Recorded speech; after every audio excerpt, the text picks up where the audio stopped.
All right. Welcome back to Down Under Football Crew.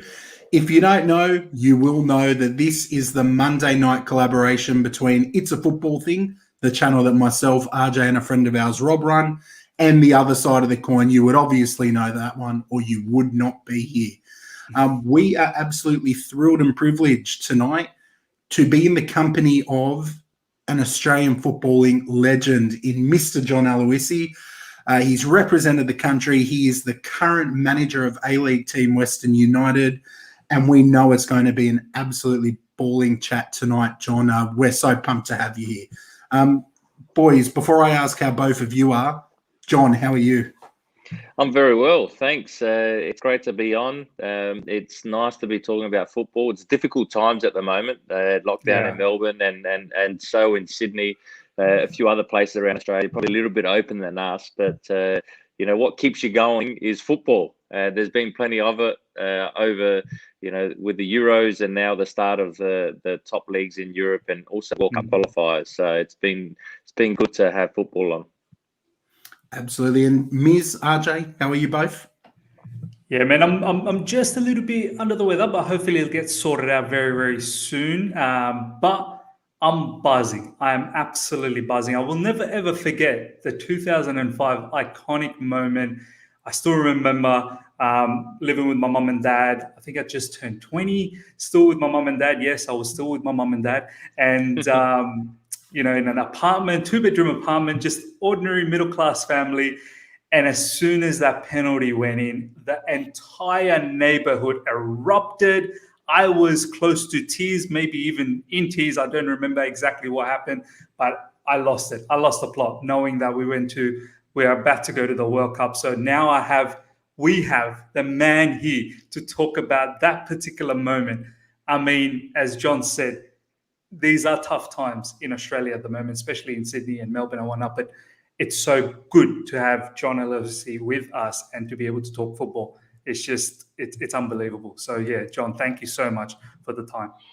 RJ, before we roll that intro, tell us how you are, my friend.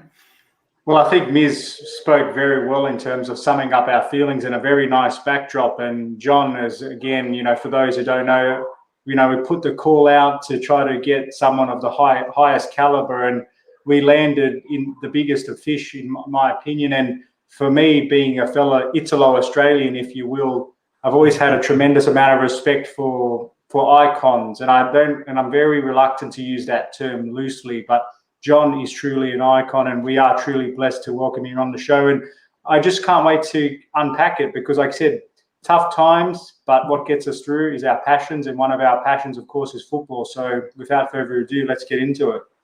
Let's roll that intro. Here we go.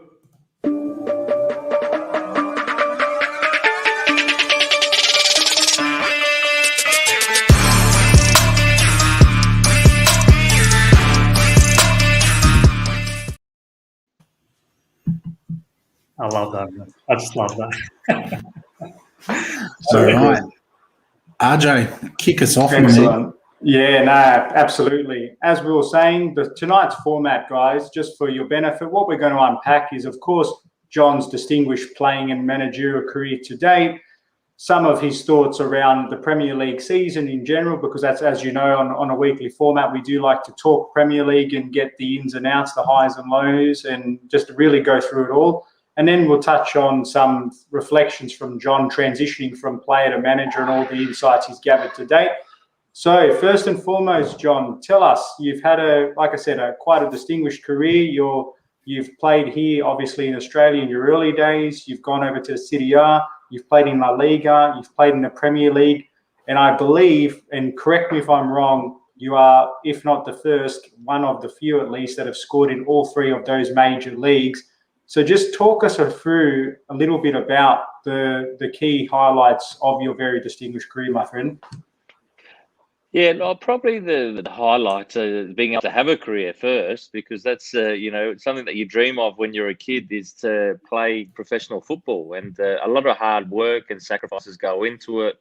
And a lot of people do see the highs, but there's a lot of difficult times and obstacles that you have to overcome during that period. At first as a young player, then when you first go overseas. I first left Australia at the age of 16, just before I turned 17, to go to Belgium. And, you know, if I think about that now, I've got young daughters that, you know, one of them's 19 and I can't even see her leaving home yet. So, you know, it's a little bit scary that I did that. But I had to grow up fast, because it's dog eat dog when you go to Europe, and especially when you're trying to take, you know, one of their places. So, but you know, I was grateful that I was able to play over in those leagues, and there was a lot of highs. Definitely, probably the high point, first of all, we'll probably talk about it later, is the World Cup. I think for any player, whether you're an Australian or you're an Italian or you're a Brazilian, is to play in the World Cup. I think that's a high for any individual player. And then after that, it's also, you know, the playing in those leagues against the best players, but, you know, trying to achieve something with your club. I was not good enough to play in one of those top sides in those leagues, because you had to be probably one of the best players in the world to play Juventus or Real Madrid or Barcelona. So the sides that I played in we used to fight relegation, and sometimes, you know, it was difficult to play in those games, the pressures, you know, because what we don't realize when we're growing up here is that it's not only the club that suffers, it's the whole town or city that suffer when you do get relegated. The economic, you know, downfall really for the whole place is enormous. So the pressures do build for a player, but that also makes you stronger and makes you, you know, put up with the issues that you might end up having. You know, when you go to a really important game that means a lot to everyone. Yeah, no, well said. I was just going to ask you quickly, because I was doing a bit of reading up beforehand naturally, and one of the interviews I believe you gave for the soccer scene or someone to that effect, they asked you a very good question that, you know, plucked it from my mouth around the culture and the different respective cultures of Spain, Italy, and England, because they are in the top echelon of world football. And your answer at the time you gave in terms of describing the nuances between the leagues was that in our native Italia, it was more defensive minded, at least back then when you were playing, particularly for teams that weren't at the top end of town, where in England, the fans really respected and got behind you if you were seen to be demonstrating a lot of effort. Whereas Spain, you said, was a nice hybrid between both, and you actually enjoyed that amongst all three. So I was just, before we move on to some of your international related career elements, I was just keen for you to sort of describe between those three respective leagues at a high level. Yeah, look, Serie A at the time was very defensive, especially when you were playing in a lower side. I would say the Italians back then, it didn't matter how you played, it was just winning. That was just the most important thing. It wasn't about, you know, the style of football was just trying to win, no matter how, whether it was boring, whether it was, you know, exciting for the fans, no one cared. And but, you know, also if you weren't winning, you know, I remember getting police escorted out of the stadium from our own supporters. So they wanted to kill us, you know, our own players. So, you know, they're the pressures that you come in Italy that you have to deal with. And like I said about England, it was a lot more open, attacking. You know, as a striker, it was great because, you know, you get a lot more chances in a game. And the fans really respected your work ethic and your work rate. So, you know, I found that was completely different to the way the Italians, you could run all day, but if you didn't score a goal, you were a good striker. So then, you know, going to Spain, it was again that like you mentioned, there was a mix between both. You know, the Spain tactically were very good, but also it was about the way you played, because technically they were, you know, they liked their players to play a style of football that was entertaining for the fans. And I really enjoyed Spain. That was probably at the time, you know, the league that I enjoyed the most because of the style of football, the way that the people were, especially the club that I was in. There was a very family-oriented club, and I just felt at home there. So, but I was a little bit older, so I was more experienced and came to terms with the pressures of Europe. John, we obviously will come around the whole Spain time and touch a little bit on the Premier League time, but I'm so keen to hear about that Australian team that ended up going to the World Cup, 2005, 2006 World Cup. I was just, because it's been so long since then, and I just wanted to sort of rejig my memory a little bit. And today I was just going through that particular squad. That was an unbelievable set of players during that World Cup group. I mean, from your perspective at that time, did you guys feel like, yeah, we've got a team to compete proper in the World Cup now? Obviously, Uruguay, they've been a bit of a tough one for us. I remember, I think even the World Cup before that, we ended up losing against them in the qualifications. This time around, 2005, it was still the nemesis. Alvaro Recoba was still around as well. But we got through that. Talk to me about that squad, because I remember Timmy Cahill was still a young player, but you still had the Harry Kills, Viduka, Craig Moore, Lucas Neal, and all of those legends, Brett Schiano, Brett Emerton. I mean, what was that particular group like playing? So, boys, as you know, that being a coach, you're always on the phone and doing things. So I just had to charge my phone. That's why I shifted like I did during your question. You're right. But hopefully you can see me well and still it's not too dark or anything like that. Perfectly. But I do see, RJ, you're Inter Milan supporter. I am, my friend. Yeah, okay. So you finally won one last season. But also, Recoba was, you mentioned Recoba, he was an ex-Inter Milan player. What a player he was. He was a top player. He was, you mentioned how, the players that we had in that squad. And at the time, did we believe or think that we had a good squad? Yeah, we knew that we had a good side. And but we also believed that not only 4 years earlier, that even previous to that, and a lot of probably, you guys are probably a lot younger and probably don't remember it, and also the listeners might not remember it. But in '97, when we failed to qualify against Iran, we had some really good players back then as well. And it was we knew that if we made a World Cup, that we could show the world what we were capable of doing, because we felt that we had players playing at a very high level in the top leagues of Europe. And we just felt even more powerful when we got together as a group, because a lot of us grew up together. A lot of us played together at the Institute of Sport, through the young Socceroos, and then, coming into the Socceroos. So, we knew each other back front as people, also as players. So when we finally qualified, we knew that we will show everyone, and not only Australians, but the people around the world, what we can do as footballers and as football nation. This goes to show how much we thought of our team and the strength that we had. We were very disappointed when we lost to Italy. We believed that we could have done more and won that game. So we were. That night was tough, John. That night was so tough. I will never forget. Who was that Italian defender? Fabio Grosso? Was it Grosso? Grosso. Yeah. Oh, Grosso. no. Yeah. Oh, no. Yeah. Look, it's part of football. It's part of experiences that you have in the game, in life. It's I don't have regrets, but that's one of those ones that always plays on our mind a little bit when we get together. A few of us, that game might come up, because we're so close to getting to a quarter final. Would have been against the Ukraine. In the end, we didn't deserve to beat Italy.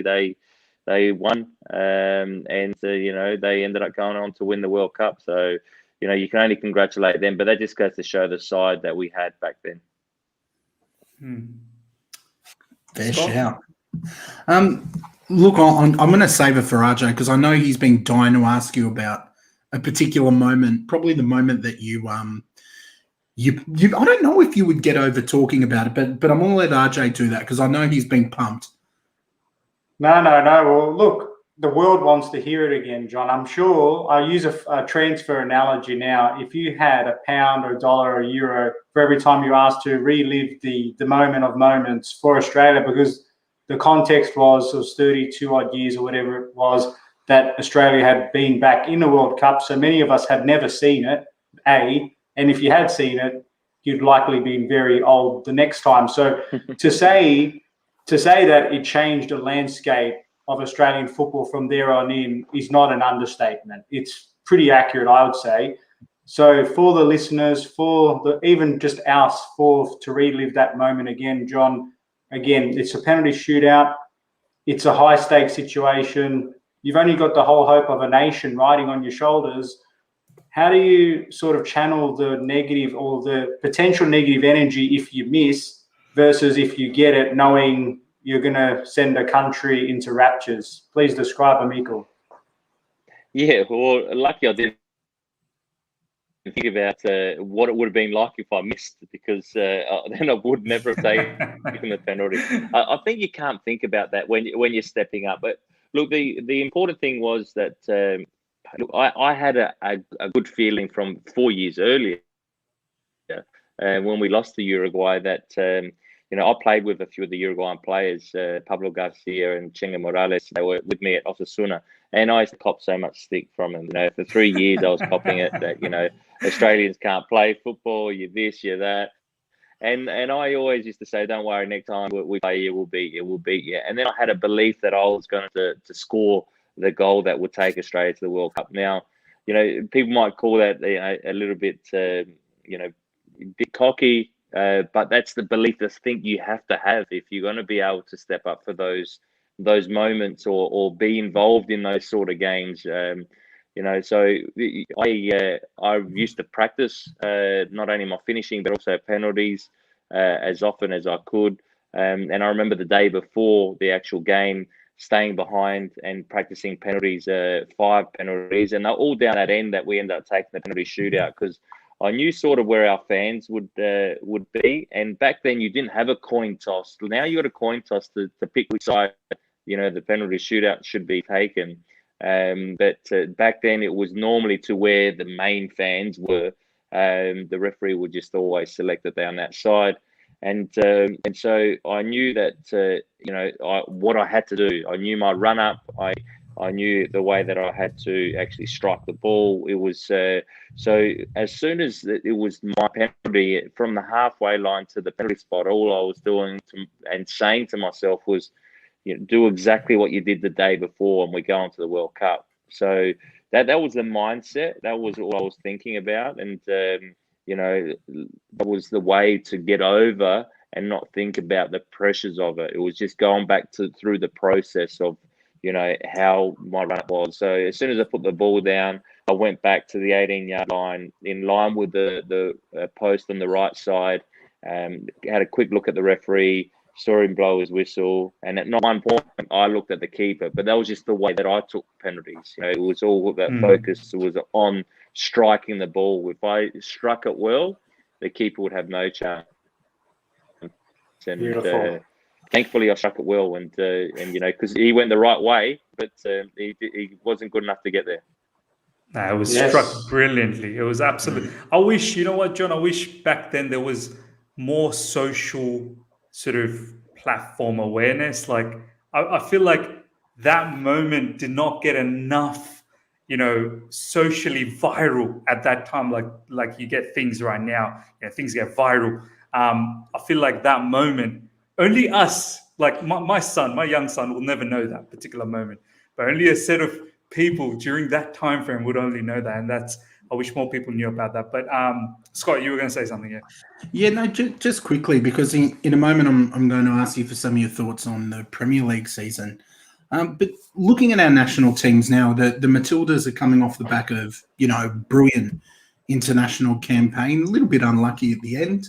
And the men's team, the Socceroos, they're looking like they're developing as well. How do you see our current national teams? Do you think there's hope for the future for football in Australia at a national level? Yeah, there's definitely hope for the future. There's always, hope. I think that we're always producing good players, and it's now getting the opportunity for them to go to that next level and trying to create a pathway for them to go to that level. We have to remember the A-League, when it started, the A-League sides had no academies and no youth system. So it's taken a few years to get that right. So there was a little bit of a hole there where we weren't producing the players that we once were all those years ago. But looking at the younger players coming through now, we've got some really good ones. Also with our national team at the moment, we've got some really good, talented players that it's no surprise that we're going through the Asian qualification quite smoothly at the moment. There will be a hiccup here or there, but at the moment you see us actually getting through that pretty well, and that should give them confidence that when they do go to the World Cup that we can really compete. I think Arnie's done a really good job. I know there's still a long way to go, and there's some tough games coming up. But I think that we've got the side to qualify. And then with the Matildas, this is the best generation we've had, without a doubt. You just have to see the level that these players are playing at now. I'm so glad that a lot of them are playing over in England because and throughout Europe, because at the moment that's where the best clubs in the world are for women's football, but not only women's, we know for men's football for a number of years now. So they're playing they're 30 games a year, whereas here in Australia they would have only been playing 12 games and they have to go somewhere else to play, whereas now they're able to play their football week in, week out at a very high level, and that will hold them in good stead again for the national team. And we're fortunate and blessed that we've got someone like Sam Kerr, who's easily in the top 3 women's players in the world, and every time she gets on the pitch, you think and believe she's going to score a goal. So to have someone like that step out for you, then you've got every chance of doing well. So I think that our goal and our aim has to be winning the Women's World Cup here in Australia. Again, you need a little bit of luck to do that, but why shouldn't we at least be in semi-finals? Hopefully the crowds are back through Australia back when the Women's World Cup. I'm sure they will be. And what an atmosphere! I don't think people will realise how big a World Cup is until this year. I was again lucky enough to be in Germany for the Men's World Cup, but to have it on your home soil, I think that the whole nation will get behind it and really embrace the women's game. Perfect. John, you gave me the perfect segue into the next question. Obviously, the main focus of this show is talking about the Premier League, and you said it yourself, the top league in the world. Quick question, who do you barrack for over there? If you had to pick a Premier League team at the moment, who do you cheer for? I don't cheer for anyone. I'll tell you why. When I was growing up, I was a Man United supporter as a kid. And when I went to England and played Premier League football, I hated Man United, and so you end up not. Now I actually just like watching good football. I don't really have a team, out and out team. The only team that I will say that I have got, and I know RJ's not going to be happy, is Juventus. So it's not a Premier League team; it's an Italian team, and I'll tell you the reason why. Because I grew up playing for Adelaide City Juventus, and so I grew up black and white, and so I've still got a soft spot for them. But if they don't win, it's not going to rule my life. I follow the teams that I played for, and also that currently now work for a team. They're my passion. They're the teams that I follow. But Premier League, I love watching all the teams, because at the moment it is the best league in Europe. You look at those who can pick who's going to win it this year. You look at Man City, they're unbelievable again. Chelsea showed the other day that they can defend, and don't worry, going forward they'll still be able to hurt teams, especially with Lukaku up top. They got a very balanced side. And then you've got Liverpool that have shown this season so far that they've still got that hunger, that firepower. At Anfield, especially with the crowd behind them, they get a big lift. And then, there's been a few surprises in terms of Tottenham up there at the moment. I don't think they'll stay at that level. But they've got some good players. Unfortunately, they never do, John. Arsenal they never low. do. Yeah. John, Unfortunately, what do you make to see of that? Arsenal so low. I've obviously got a vested interest in that, but I mean, on this show, Miz and RJ are both Chelsea fans. I'm an Arsenal fan. There's constant debate and banter. Just maybe quickly on those two teams. I know you spoke about Lukaku and Chelsea being contenders. What do you make of the situation at Arsenal? It's a tough one. I think there's more to it than just blaming the coach. I think that there must be something not quite right within that football club. Whether people can't say they haven't spent the money, because they have spent the money in the last transfer window. So they invested big time. But the only problem with the European football, especially the Premier League at the moment, is that you get very little time to turn it around. So Arteta needs to quickly get some results to give him a bit of breathing space. I hope he does, because I hope that I believe that they need some stability within that club to really turn it and turn the corner.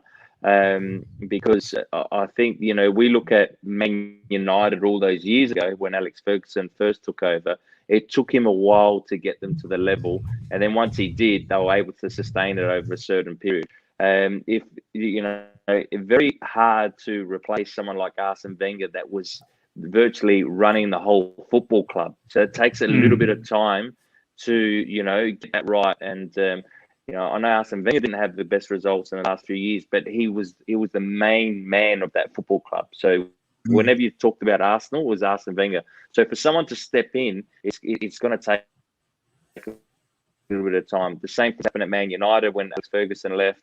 And it happens to sides that a coach is there for a long period. So give them a bit of time. I still think that Arsenal can turn it around. Look, they want to be competing for Europe. I know they want to be competing for trophies, but eventually they'll get back up there, because I still think that Arteta is the right person for him. I just love how they're in the bottom of the table at the moment. It's perfect. It's so good to look down and see them there. Hopefully they stay there, Scott.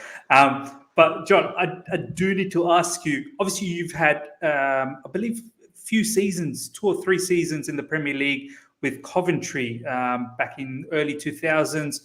I just want to ask you, what is it? How was the aura of playing in the Premier League during that time? I believe Harry Kewell would have been during that time as well. I think Leeds, Viduka as well, Leeds. I mean, just talk through what was the atmosphere. I know you touched on that. Coventry obviously playing in the relegation battle at that time, and it does get tough. But some of the teams that you face, some of the superstars or some of the top strikers that you came across, or defenders, anything that was memorable, would love to hear from you. Yeah, I look at the time, Man United were the best team, because they won the treble when I was there. And so a highlight for me was actually being able to score against them. So it was always good, nice playing against, your big clubs, because, you knew not so much, you didn't worry about the players you're playing against, because you were so focused on doing your job and making sure that your team were able to win the football game, or at least, challenge. But you knew that there would be more, the atmosphere will be that little bit, higher than a normal game, or there'll be a little bit more, a few more eyeballs watching the game in terms of television. The next day in the paper, there'll be more talk about it, because it's a Man United, or it's an Arsenal, or a Tottenham, or Chelsea, or whatever. Those big clubs do grab more attention. So that was always, one of those things that's why you love playing against those sides, because you knew that the attention would be even more so than against a lesser side, for instance. So there was the atmosphere at these games were unbelievable. That the noise that the supporters would create, and the songs, and it's, if you've never been to a Premier League game, you have to go, because I don't think you can replicate an atmosphere like that anywhere in the world. Just the sheer noise that they can create. So, you do miss it when you're not there, but hopefully one day we'll create that noise here in Australia. 100%, 100%. RJ. Yeah, well said, John. And look, I've watched a lot of you on Optus. Like, I know you love analysing the game. It's actually one of the low-key things I really enjoy about yourself is that your passion extends beyond, putting the boots on, so to speak, and hence why you're a manager now and you're a manager back then, and the game is pretty much part of your fabric from a very young time of growing up.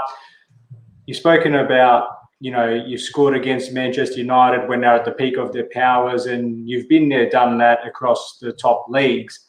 But wearing your manager's hat, so taking your player's hat off, and you're looking at the current Premier League season, and you did touch on, for Arsenal's sake, it's more than just Arteta. There's something fundamentally with a question mark that's going on behind the scenes. But if you're looking at managers in the current Premier League season, and like I said, you don't have a specific team you follow, but you're a manager. Surely you look on other sort of managers to get inspiration and whatever amongst the traps. Are there any particular Premier League managers that you think, I really enjoy that particular brand of football, or that one here, he's a pretty good flexible one, or not so much this. So who are some of the Premier League managers that you sort of like to follow, if any? I like to follow most of them because you can grab something off of a lot of them, even the ones from the lower sides, and I say lower side, the ones that aren't necessarily challenging for the championship. I look at a lot of the people very critical of Solskjaer. The thing that I look about what he's been able to do is being able to keep but the majority of his squad very happy, and you can see they really play for him. Tactically, you don't see like what you'd see a Man City, a Guardiola style of football, but who can compete with or who can criticise him is one of the most away games in the history of the Premier League. So he's doing something right, and I think it's because of the way he's got that group really working for him. Guardiola is just a tactical genius in terms of the way that he gets his teams to play. That's probably one of the hardest things to do is really dominate teams in terms of possession and win football games so often and win titles as much as he has. And a lot of people will say, yes, he's spent all that money, he's got the best players in the world, but he still needs to make them understand the way he wants his teams to play. And then, you've got Klopp, who's just so the energy that Liverpool play with is frightening. I think they lost it a little bit last year due to a few injuries, but also due to not having their crowd there. Because, Klopp thrives on the crowd, lifting his players when he needs them to lift. But, they're exciting to watch. Being able to watch them quite a few times live as well. Tuchel, again, probably not the most exciting football always to watch, but, he's very... he can adapt his game plan very quickly during a game, not just before a game.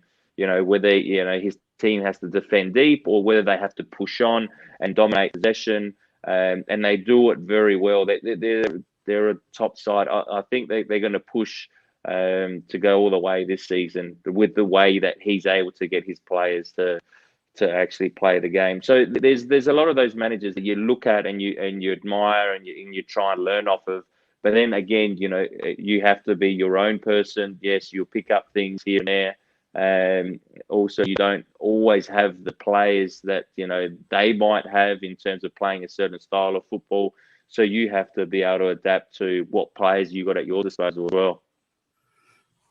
100%, John. This is a really good segue now to talk about your current sort of career path at the moment. Obviously, you're a manager of Western Sydney Wanderers, and I just want to... Western United. Western United. Western United. That just shows how much I know about Andy, which is shame on me.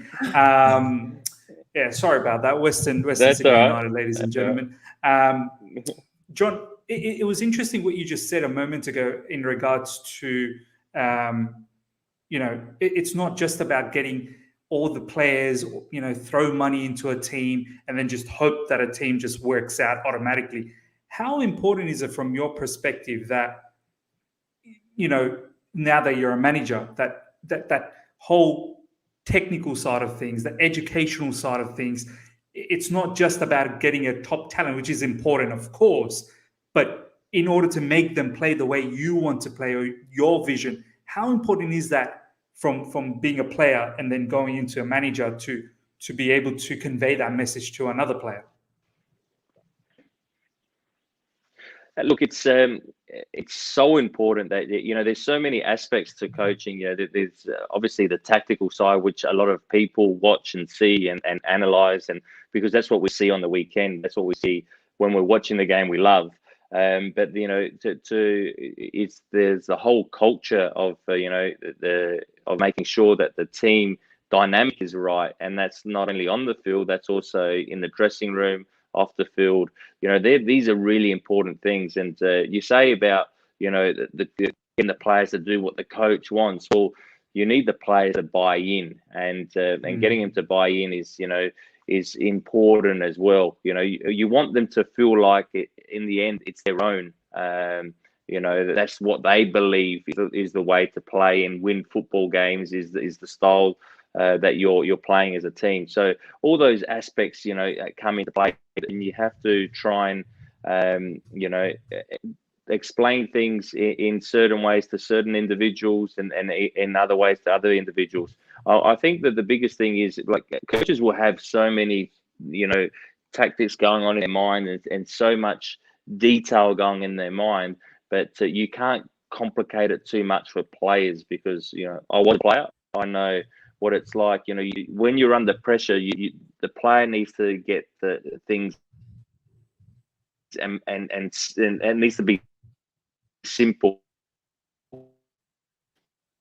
You need to simplify it for them. So they only need aspects of a moment that they're under pressure. Those things there are really important. So that's why you work on day in, day out on your structures, with the ball, without the ball, and so the players can fall when they're going through those pressure situations. 100%. I was just also going to ask you one more thing before I give it off to the boys. Obviously, you've spent a bit of time doing punditry. How has that transition been from being a pundit and then moving into management? I mean, has that been sort of seamless, or has that been a bit difficult? How's that been? No, it's been good. I've done it before. Like when I first got into managing, when I wasn't managing, I was working as a pundit, and then back into managing, and then back into punditry. The thing that I look at is that punditry is very similar to actually coaching. That you're trying to as much as possible educate the audience. You don't want to confuse the audience. It's the same with players. You don't want to confuse your players. You want to try and make sure that they understand what you're trying to achieve, either in training or in a game. And with the audience is that they want to hear something that they're not quite seeing as well. So because everyone can see if it's a good shot, good goal, when it's the top corner. Yeah, that's easy to say. But where was his first touch? How come, he was able to put it in that spot? Where was the defender? All those little things I think are very important for, the supporter sitting at home. And it's the same with a player. So we're trying to create chances. All right, how are we going to move the opposition? What movement do we make to move the opposition? And so it's very similar to what you're talking about when you're on the couch talking about a game. Insigne comes inside in between the lines because he's trying to drag someone out of position, or if they don't get dragged, he's getting the ball, he's facing forward, and he's running at goal and putting the ball in the top corner. There's things that you're trying to achieve with your players, and you see it at the top level, international football or Premier League football. John, obviously last season, Melbourne City, Sydney FC were probably the benchmark in the domestic league. Western United, you would probably admit yourself, not the greatest of seasons, but what are some of your kind of plans to turn that around? I just don't want Sydney FC to be near a final. So if you can sort that out for me, that would be good. But what is some of your plans approaching this season? I know you probably can't give too much away, but are you planning on shaking things up a little bit? Yeah, well, look, they didn't have a great season in the end last season because they missed out on finals, and we're a club that wants to make finals. But I when I stepped into the club, I saw an eager group that wants to do better, wants to keep on learning and improving, and that's what you want as a coach. And then you start to add to that with the signings that you make. So we only had 12 contracted players when I first arrived, and slowly we're putting a group together that and players in place that we believe not only going to bring a lot of positives on the field, but also off the field. That leadership that that we needed, because that's important. It's important to have coaches out on the field as much as possible, because they can also relay the messages that we're doing and working on in training, and creating that culture that I was talking about. That work ethic, that they work for each other, that they're playing for each other, that we're in it all together as a group, because we all win together and we all lose together, even though the coach gets blamed for most of the losses. It's important that the players feel part of that, and not only the players, the whole club are in it together. So that's what you try and bring when you first come into a club, and so far I've been really impressed with the whole club. I've been happy with the way that pre-season's going, and of course there's more improving to do, there's more work to be done, but we're looking forward to the start of the season when it does start. Yeah, no, good. Some really good sentiments, John. And before, I had a question that was brewing, because I really like the nuts and bolts and really getting in deep into some of the things you brought up, especially from a culture perspective. But a great question here from Carlos. As a kid, who did you idolize and base your game around? And in your opinion, who do you think is the greatest footballer of all time, and why? Top question. Yeah, it's a good question. Look, I idolized Maradona because he was the best of that era, and I used to love watching him play. But of course, I couldn't be like Maradona. I actually really tried to learn a lot off of Van Basten. And for me, he was the most complete striker, the former AC Milan and Dutch international. He had everything as a striker: his movement, the way he used to hold up the ball, the way he used to move in the box, his finishing. And I also learned how to find space in the box from watching a lot of Gary Lineker growing up. And so there's you always, when you're, especially when you know that your position is a certain position, as me was a striker. So when I used to watch football games, back then, even as a kid, I used to watch how they were getting into position to score goals, and what they're doing to lose their marker. What were they doing when the ball was on this side of the field? So that's how I learned a lot of my movements as a striker, was watching those players. But probably, Van Basten was the complete striker for me growing up. And best player of all time has to be, and in my opinion, I know I'll get smashed for it, is Messi. I've been able to see him live on a number of occasions, and he's out of this world. Just yourself excluded, of course, that he John. can do. No, nowhere near that level. But I'll say that Messi. I had the privilege of watching him in training as well. I spent time at Barcelona for a week, and seeing what he was able to do was sensational. That's incredible. I mean, I don't know about the boys, but one of my dreams was if I could just watch Messi once live in my lifetime. That'd be great. Now that he's moved away from Barcelona, that's a bit. It's going to be strange not watching him under the Barcelona jersey. Obviously now he's in PSG. Who knows? Maybe he might go back to Barcelona. Football's crazy, but Just quickly before I pass it on to RJ, I think he's got some quick fire questions. I wanted to ask you about your time, just quickly, that time in Spain as well when you were playing for Osasuna. During that time, that Real Madrid Barcelona team, especially that Real Madrid team, just Galacticos, full of superstars.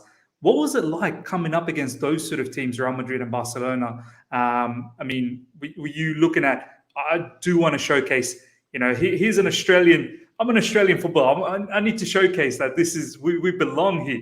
I mean, is that how you felt, or was it more just, oh, here we go, it's going to be a long, long game?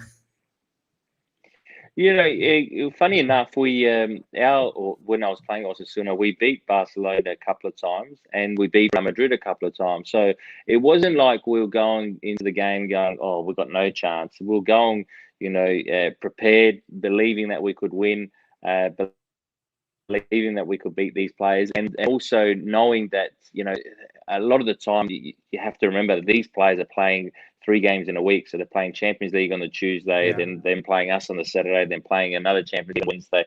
So, we felt that we had that advantage. You're trying to grab any advantage as possible, like any little detail that you could try and use, or the coach would try and use to try and, get us to believe that we could beat them. So it was great playing against them. But, it's not like we went out there going, oh, we've got to face Zidane today, or we've got to face, Ronaldinho. Or it was, no, we know our jobs, we know what we have to do, and we know what, if we do it well, we can actually beat these guys. And, we did beat them on a few occasions, and we also lost them on a few other occasions as well. John, just a quick thought for you, mate. I know, being the gaffer now at Western United, you would command a lot of respect and authority. Is Steve Lustica still there this season, correct? Yes, he is. Yeah, Steve Lustica is still here. It's great to have him again, because I coached him in Raw, and a top person and a top player. Can you ask him a question from me? Now that you're a friend of the show, I feel like we're mates. You'll see over my shoulder there, I've got a pair of yellow boots. Those boots are signed. Yeah. They're signed now. That they supposedly, and maybe you can help me with this, they're supposedly the boots that he wore when the Western Sydney Wanderers played Arsenal, and he scored against Arsenal in that game. Weird collector's item for an Arsenal fan to have. But, mate, I paid an absolute bomb for them. I hope the missus isn't watching, because I've told her they're just my old boots and I signed them.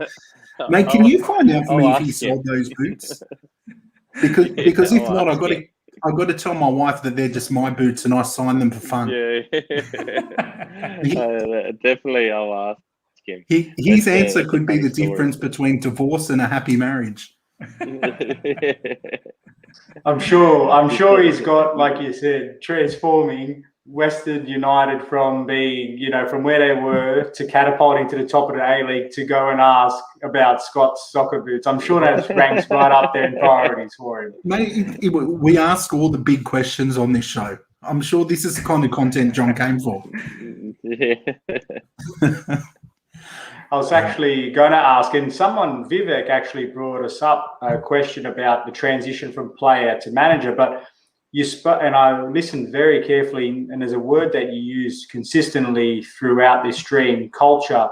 And by my day trade work is as a risk manager, and one of the quotes we use often is, if you risk culture, you risk everything. And essentially it's all about building everything from the start. And another sporting quote that I always like to take a lot of pleasure from is, winning starts on Monday, meaning it's not about just the 90 minutes that we see each weekend. And I think you spoke a lot to the importance of building things from off the field, equally as importantly as on the field. So my question to you, John, just to round this up before we get into some very lighthearted quick fires, is what are some of the most important attributes that you have brought and are going to continue to bring from having played professionally into your role as a manager? Well, that's a good question. Look, we talk about the culture stuff, and everyone talks about it. But there's one thing about talking about it and actually driving it. And I talk about the first day that I set foot into a club is I will end up doing a lot of the tactical stuff on the field and talk about the way we want to play and the philosophy and all that stuff. But the first thing is explain to the players about our values, and respect is at the top, and that should be always where it starts, and then that's the respecting the game itself, your teammates, the club, being a professional, and so you can actually build on that with everything, because if you're turning up late to training and not preparing properly, you're disrespecting the game, you're disrespecting your teammates because you're letting them down. All those things play a big part, but as a coach you need to drive it, and you need to set the example, because if you're talking about it and not actually leading it or showing the way, then it becomes just a word. So they're things that you drive pretty quickly and from the start, and then it's on a daily basis. That you have your standards that you set in training. The players will end up setting those standards as well, and you try and make sure that they keep delivering on those standards. So they're things that you learn from when you're overseas. You learn what worked well in terms of I talked about my Osasuna days, and I just really felt I used to really look forward to going to training. And why? Because I felt the group was a close-knit group, and I felt that I was improving every day as a player, and that we were improving as a team. And so it was a good working environment, and that's what I try and create with the sides that I coach, that players want to come and learn and keep on improving. And if you can create that environment, the results will end up coming your way. So, it's all about the process, and that starts, like you said, Monday in training. That it's it's no good in just wanting to turn up to a game and thinking the results will go your way. It's that every day. It's not only training, it's after training. It's the way you look after yourself. It's the way that you what food you're eating, the rest, the recovery. All those things come into play as a player, and also now as a coach, driving those standards. Brilliant. It's the best way to wrap that up, as I like to say, is it's practice what we preach, isn't it? And really living by example. I feel like I'm sitting in the dressing room, John. If you ever need any spare reserves to run the markers or whatever, I'm happy to come down for free, my friend. Because you've inspired me personally. But just to take this at a more lighthearted angle, and just to really wrap things up, a free quick fire questions where I'll ask you, and hopefully it's a straightforward answer. So the first one is your favourite goal you've scored. Now I know it might be obvious to some, but perhaps you've got a favourite one that we're not aware of. Look, I had quite a few favourite goals, because every goal is important, but there's some that they stick in the memory a lot more than others. I scored a Spanish Cup final for Osasuna. It was the only time Osasuna's ever made a major final, and it was to equalise in the last few minutes of the game. We're losing 1-0 to Real Betis. And it was only a header from about 3 meters, so it was not the spectacular goal. But what it meant for the fans and for the whole town, I went back there 2 years ago, and people were still coming up to me and talking about that moment. So it's not the moment, the Socceroo moment. It's that moment there for them. So then, a lot of people talk about the Uruguay moment, but what really for the Socceroos, the goal that meant the most to me was the one against Japan, because it was at the World Cup. And it was to be involved in the first game that Australia has won at a World Cup. And to win it like we did with 3 goals in 6 minutes. I don't think anyone would have expected that. By the way, just quickly on that, John. I'm so mad that we actually didn't even talk about that Japan game. I mean, that 6 minutes, 3 goals. I still remember. I'm pretty sure the boys remember. Happy to forget me. Yeah, it was late at night. I remember watching it with my younger brother, my father as well, and it was getting closer and closer. And I knew our team was better. It was better than Japan's team, and I could tell that they're going to tire very soon, because the team you guys had. that the engine, the stamina was just non-stop. I could see that.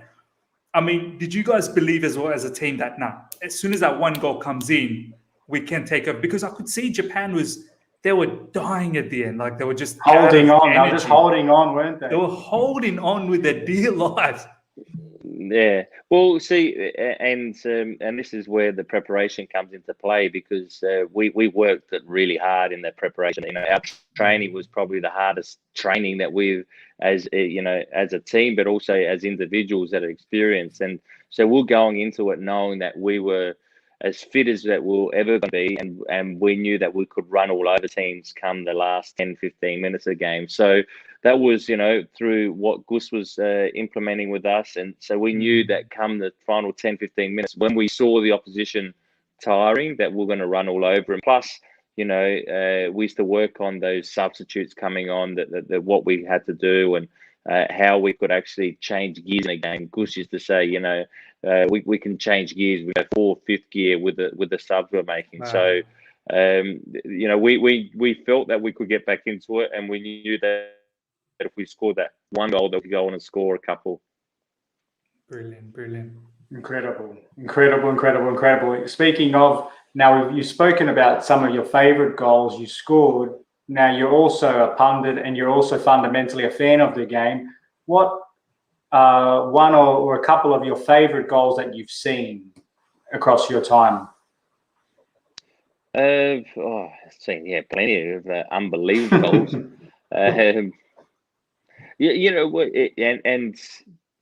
Any Messi goals are actually unbelievable to watch. But it was a game against Liverpool. So at Barcelona, I was there in the stands, and I was doing Optus actually, and it was the first leg. And I remember turning to the girl that was working with Optus next to me, and Messi got a free kick. It was about nearly 30 odd meters out, and I said, it's too far. He can't score from there. It's impossible. And what does Messi do? He puts it in the top corner, and just the way the crowd went, it was, so those moments stay with you. Just remembering those moments. So many good goals. It's hard to put your finger on one. The Van Basten goal, the volley for the Holland in the final of the Euro in '88.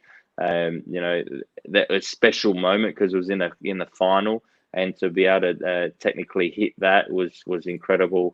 But then you go, Messi, Maradona, all those incredible goals that you see replayed on YouTube. When they dribble the whole team virtually and score a goal. They're things that will long live in the memory of any supporter or any football fan, I think. Yeah, well said. If you ask Scott, he will tell you that I just like to watch this one goal against Arsenal, Essien 2007, 35-yard swirler into the corner against a desperate layman at the time. Now, just to round it off, John, again, it's obviously football themed. What's one of the most memorable games you've watched? So not just a goal, but a game in general you thought, wow, this is absolutely incredible. The Liverpool Barcelona one at Anfield. Who would have thought that they would go and score 4 goals to win that one? That was frightening. It was the atmosphere. I don't think I've experienced something like that. Our atmosphere at Stadium Australia when we qualified against Uruguay was special, but that night there at Anfield was special. Just to watch it and be there. I was on the sidelines when the final whistle was going and the cop were going off, and to hear him sing, "Never Walk Alone" is there's always special in itself. But and then also that year their Champions League was blessed because the semi-final, the Tottenham game at Ajax. I shouldn't have opened my mouth too soon, but at halftime, Ajax were dominating. They were a few goals up, and I was going, I can't see Tottenham coming back from here. And what happens, Tottenham going, Lucas Moura. It's incredible. So there's been a few of those games that I've been able to watch live and experience. Just quickly, John, before we wrap things up, that Liverpool game, as you were there, Could you feel it after the first goal when Liverpool scored that? Oh, I think there's a comeback happening. Can feel it in the air. Yeah, you could feel it. Again, a lot of people. We went for lunch. I was with Mark Schwarzer before the game, and I said, knowing what Anfield's like and the special moments that they have there, if they get that one goal, this Barcelona team's not the Barcelona of your Luis Enrique's or Pep eras. They're a little bit fragile, and that one goal could actually put them on the back foot. And so as soon as they scored, you could feel it. You could just feel that there was going to be a wave after wave after wave, and that's what happened. Barcelona just crumbled, and it was like they couldn't get out of it, and there was no coming back for them. So yeah, you could feel it after that first goal that something special could happen. Brilliant. Oh, well, ladies and gentlemen, that brings us to the end of the show. I mean, it's been an incredible conversation with John Aloisi. I mean, I know this is our channel. It's a collaboration between It's a Football Thing podcast and The Other Side of the Coin. But for the first time, I'm like a fan just watching into our channel and looking into our guests. But it's been incredible. Few things, ladies and gentlemen. Please smash the like button, number one. Number two, subscribe if you're here new. Also, please subscribe to It's a Football Thing podcast. The link is in the description right now. And please follow John Aloisi in Instagram. The link is there as well if you want to keep in touch with all sorts of Australian football. John, any sort of final message? I know we do need to say good luck to Western United with the season that's coming up. I mean, any final things that you want to say before we wrap things up? No, the most important thing is for everyone to stay safe and try and stay as possible. And the ones that are passionate about football, that should keep you set up here. I think that I'm cutting out here. Not sure if I'm. You're back now. Anyway, stay safe and enjoy your football. The main thing. Brilliant. Boys, any final words? Scott, first? No, just from me, John, on a personal note, thank you for taking the time. Obviously, as the manager of an A-League club, I'm sure you don't find a whole bunch of free time, but the fact that you're able to make some for 3 humble football fans and content creators, it may not be a huge deal for you, but it certainly is for us. So best of luck with the A-League season, unless it's against MacArthur Bulls. But in all the other games, absolute best of luck. Smash them. I hope you have a really successful season. RJ? Thanks. Just from me, John. Yeah, just from me, just quickly again, you're an Australian football icon, but, again, the time you've taken to speak to just 3 passionate football fans speaks volumes about your personal character, mate, and we wish you all the best. Brilliant. Thanks again for having me on. There you go, ladies and gentlemen. Hope you guys have a very good day wherever you are. Until next time, see ya.